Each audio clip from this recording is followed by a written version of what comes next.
Oh yeah, we're going to take off at the end of the runway. Oh my goodness. Can the Covet engine really be used in a Gavril D-Series? Well, this mod seeks to answer that question. This is the Gavril Spitfire, a low-cost Gavril D-Series for developing world markets. Now, this is made by Benton Chiez. He's created a mod that is going to be updated very soon. I've got early access to it, especially from him, so thank you very much to him. It'll be updated on the repo page, I think, in the week starting the 26th of September 2022, so you can go and check it out. I'll leave a link to it in the description down below. Now, this is a Gavril Spitfire. It has a 1.5 litre Covet engine from the new Covet update. This is the standard D-Series. It's got a, I think it's a V8, and so yeah, this is going to be very underpowered, but it is very low cost, just 65 horsepower. So yeah, let's see what this thing is like. So brace yourselves, here we go. That's full throttle. Yeah, so it's got very soft suspension, very poorly designed suspension, and a very weak Covet engine, 1.5 litre straight 4. So yeah, is it a straight 3 or a straight 4? I don't know. But the basic kind of lore of this car is that Gavril in the 1990s wanted a cheap version of the D-Series for emerging, world markets, developing markets, maybe like Latin America and India. And they bought the rights to the Covet engines so they could basically avoid R&D for a cheaper Gavril engine. And here we go, this is it. I mean, it's not slow when it's going downhill, to be fair. Wow, look at that suspension. It's really soft. And we've not got any luxury items like traction control or ABS, so, oh dear. We can barely get up to 60. I mean, we're probably talking 30 seconds to get to 60. So there's lots of different variants of this. Whoa! And you can find it just by searching Spitfire in here, expanded configurations, and here they are. So we were driving the Eco. Now, the EXT means it's like extra. It's got 4 doors. And the basic one has 100 horsepower, so it's a bit more powerful. We're going to try it. The 4-door standard model for poor markets with a Covet engine and basic suspension. Here we go. Let's try it. Whoa. So 100 horsepower, does it feel like it's got 100 horsepower? Well, it feels a little bit faster than the other thing. We've got a heavier body. And I mean, 100 horsepower just isn't enough for this kind of heavy body, is it? Wow, downhill, yeah! Downhill speed! Oh no! Oh dear! Whoa! That's not good. Oh! And we crashed it. Oh dear. I think you get the idea of the really cheap variants. So, we're going to have a quick look at something a bit more powerful. So, the Plus. Now, this has 150 horsepower, standard model for US markets with a 2.5 litre straight 4 and nicer rims. So it's kind of a redesigned Covet engine, slightly larger, for use with this pickup truck. Let's go. Now, most of the models are rear-wheel drive. The Pro models have 4-wheel drive, so yeah. Oh, it's got a nice exhaust note, actually. We still haven't got ABS, I don't think. No, we don't. Let's get some drifting going. Yeah! Woo! Okay, I messed up a bit, but let's go. I mean, it's still quite slow. So it says this was sold in the US, but, Americans, they love their V8s, they love their powerful pickup trucks.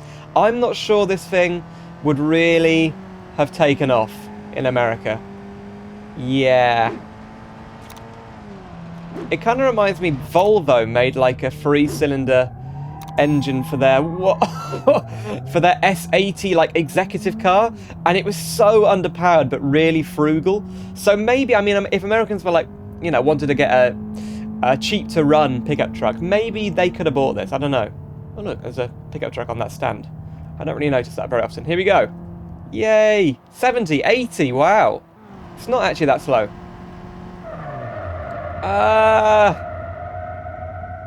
There we go. Right. Let's have a look at the Pro version. So the Pro has even more horsepower, 200, and it has 4-wheel drive. You can see it's looking a little bit sportier. Top-end model for US markets with a redesigned front fascia and turbo straight 4. Let's go for the EXT. Now 200, I would say, is kind of the minimum you'd need for this car, really. Let's go. We've got a turbo. Oh, listen to that turbo. It's very loud. I mean, it's still not fast, is it? But, you know, this is made for those developing markets where speed isn't really necessary. This might be like, you know, a farmer's first vehicle on their farm. Holy moly. That turbocharger would really get on my nerves. Wow. Suspension is much better. Have we got ABS? Yes, we do. ABS. Woo! Okay. There are, of course, even more powerful versions. We've got the Road Sport. You'll recognise the Road Sport version from the standard D-Series. Now, this has 300 horsepower. Yeah, and all-wheel drive. Here we go. It still uses the Covet engine. Much faster, much better. We've got a wood trim interior. Oh yeah. So one thing to note, you can see the appeal of this vehicle with the price. So there's an in-game value for the vehicles in BeamNG. The fleet is like 5,100 of the normal D-Series. That's like the standard thing that they would sell to companies, really cheap version of the D-Series. That's 5,100 in-game value. But the Spitfire has a value of like 3,500, and that's like the Pro model with four-wheel drive. So yeah, it's quite a high trim level of the Spitfire. Whoa! It's got a good pickup, actually. Which is ironic, because it is a pickup.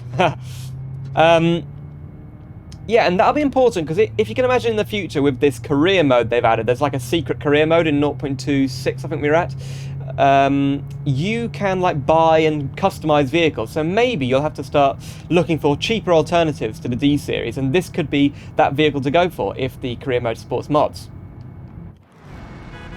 Oh yeah. 5 gears, all-wheel drive. It's pretty good. Now let's teleport over. Oh dear.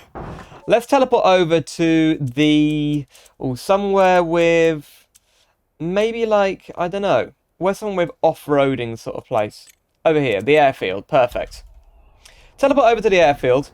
And now we can have a look at some of the other ones. So, there is the Track Sport. We'll come back to the Track Sport. Ah yeah, here it is. The Earth Trekker.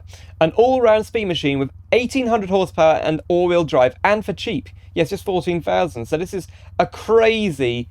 How many horsepower did it say? 2,000 horsepower? Oh my goodness. Now this would be perfect for off-road. It's probably the best sort of rally version. Or maybe not, I'm not sure. It is kind of a rally version of this. We can even put nitrous on, look. Here we go. Oh yeah, we're going to take off. At the end of the runway. Oh my goodness. Wow. And we're still going, what a beast. I see the river down there. Oh no. Cross the river, yep, wow. Acceleration from 3rd gear, here we go. Let's turn off the traction control, there you go. Now how does this thing control? So there is actually a specific rally version of the Gavril Spitfire, oh, okay. And it's, like compared to this, I think you could use this on the road. But this rally version we're going to check out is, we don't even have a roll cage in here, so yeah. Oh dear. Oh dear. Up we go. It's pretty difficult to handle. But, you know, it does work pretty well. The 4-wheel drive is kind of handling it okay. Oh, whoa, whoa, whoa. With a lot of wheel spin. And I think this is still a Covet engine. From one of the race versions. Oh, no. Oh, no. Down we go. So, see if we can just get out of here. Oh, might need to teleport. No, we're okay. Perfect. What a beast. There is another version. It's called the Rally... What? The Rally Kart, is it? The Rally Kart. Here it is. It's insane. Years 969 to 1795. Interesting. Okay, it's got 1,200, but it's lighter. It's more suited to rally. Oh, yeah. And this is basically the Rally Covet, but in a D-Series body. So let's go.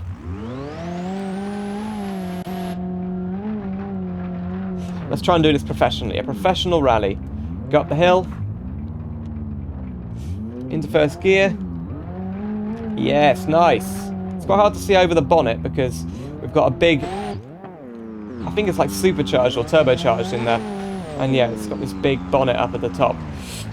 For, I guess, the bigger engine. Whoa, and a bit of cooling, because it must have a flap in the front. Oh no, it doesn't though, it has a flap in the back though. You can see just there, kind of like here. Pretty cool. Back down by the river. The floor up. Whoa. So you can imagine taking this on a rally. This would be absolutely crazy. Oh no. I've seen some of those rally trucks. Oh, there goes one of our wheels. Yeah, I've seen some of those rally trucks in like iRacing. And they're so difficult to handle. But this has like more of a... I don't know. Those rally trucks have really soft suspensions and this has quite a hard one. So I'm struggling to see what kind of track it would be good at. Maybe a gravel track? Oh dear.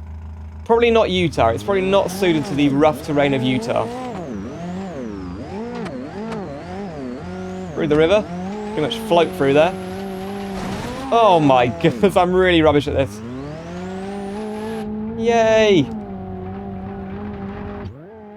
Oh no! And we're flying. Wow. Okay, let's go to the motorway and let's try those other variants. Okay, so the Track Sport and then the twin-charged drag. Let's try them. This is the Track Sport. Oh yes, we've got some wheel spin. Doesn't look like I can turn off the ESC, which is a bit weird, but there you go. Oh, there you go, it's off. It's quite dark in this interior, isn't it? Anyway, here we go. It's very fast. The Covet engine, you know, is a good all-round engine. It can power a vehicle as fast as this. Oh, yes. Fifth gear. Turbocharger working well. 31.5 PSI, which is a lot. That is quite a lot. Whoa! Oh, no. I always mess up... Oh, dear. Well, that would be a pretty devastating crash. Let's try the drag version. So, here we go. The twin-charged drag. So, twin-charged, I believe, means it has a supercharger and a turbocharger. It's something we've seen in a few cars. I think the Skoda Fabia VRS, weirdly, had it. Here we go. That's the first car that comes to mind. So, let's just get into position. Drive down here. Here we go. And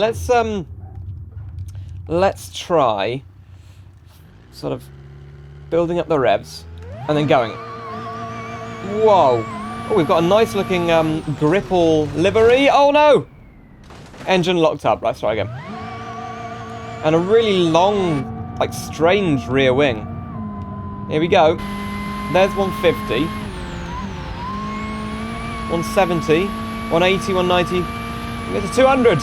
It's got a top speed of 200.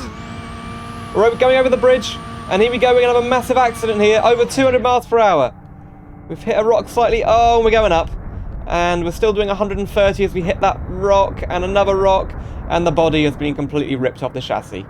Wow. But the engine is still working, what a beast. Oh yes. There's also this version, which is the Spitfire Off-Road. It looks pretty cool in this kind of metallic red, or chromy red, livery. It has, I think, 500 horsepower, and yeah, it's pretty good off-road. Again, Covet engine is proving it's got enough torque to get this thing up hills. It's pretty good. Oh yeah. Back onto the motorway for the final version, which is a drift Spitfire, although that thing does seem to drift pretty well as well. So here we go. Now I think you have to find this by going into D-Series. Scrolling down, you can't miss it because it's gold. An insanely hideous gold-wrapped contraption that looks like a bug with a stage 1 long block. What could go wrong? Well, I don't think it's that hideous. I quite like the gold. Does that make me a racer? Oh my goodness. Where are we going to drift this thing? I know, over the bridge. Yeah, let's do a bit of drifting over the bridge. Okay, it's actually pretty controllable. It's got very quick steering, which is perfect for drifting. Whoa, whoa, whoa, whoa, come on. Get that drift on, yes. Oh, that camera view is quite good. No, don't fall off the mountain.